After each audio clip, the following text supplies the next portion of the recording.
Islam is a disciplined way of life, a beautiful system which includes laws, limits, and boundaries without neglecting the essence of spirituality.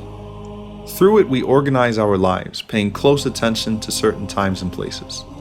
Prayer is all about discipline. Like any important deadline in life, the time for prayer must be respected. And to intentionally pray outside of his time is likened to not praying at all. When the call for prayer is made, millions of people can naturally form rows in a matter of seconds in remarkable fashion. It takes precedence over all worldly matters. The appointed imam is then followed throughout the prayer as the Prophet, peace be upon him, said, and is not to be contradicted. Whatever he does, everyone else does. Allah looks only at the straight line, and through the rows of people, it is hoped that the hearts will be aligned as well. Not to mention Ramadan, which represents the highest level of spiritual, physical, and emotional discipline. No matter how hungry you are, you're forced to learn self-restraint and hold yourself back, and the clock becomes a glaring do not eat sign. Your entire day is structured in accordance with the times of prayer, and in Ramadan, you know exactly when Fajr and Maghrib are. And what's even more remarkable is that many choose to observe this regimen of fasting even outside of Ramadan when it's not even compulsory. Think of your zakah as God-given taxes. Except with these taxes, your money solely goes towards the cause of the poor and needy. The calculations, laws, and stipulations governing zakah are precise. Hajj is the greatest display of order in the world. Getting millions of people in such close proximity to dress, move, and worship in such stunning compliance is a testimony to the power of his call.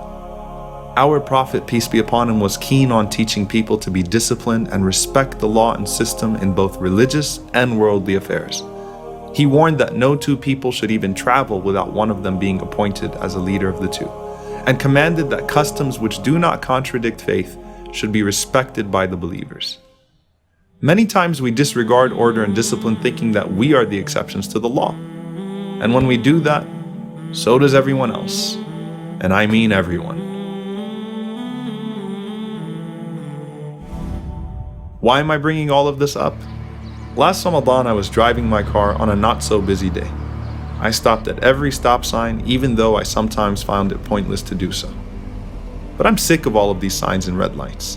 I don't see any police anyway.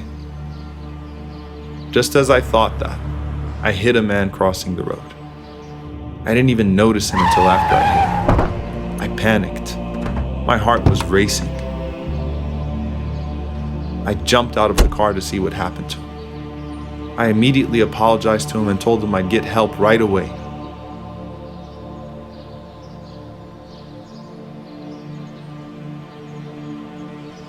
And as I took my cell phone out to make that call, he insisted that I don't, and said it was his fault because he was the one that ran across without looking in both directions, and that there was no stop sign or crosswalk for him to be able to do that anyway, and that he was fine and that there was no need for anyone to get in trouble.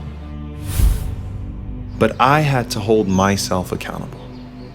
So I called 911 and I claimed full responsibility.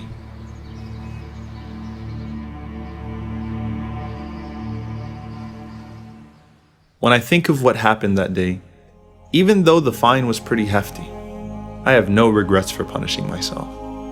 I only regret my recklessness. You know, you might think that that stop sign or red light is pointless, or that you, unlike others, are actually in control when you text and drive.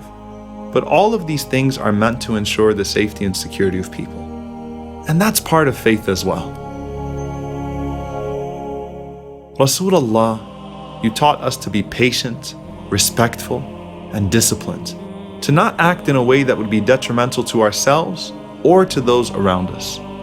No one in your presence felt threatened, and nothing that would be considered good was disregarded by your call.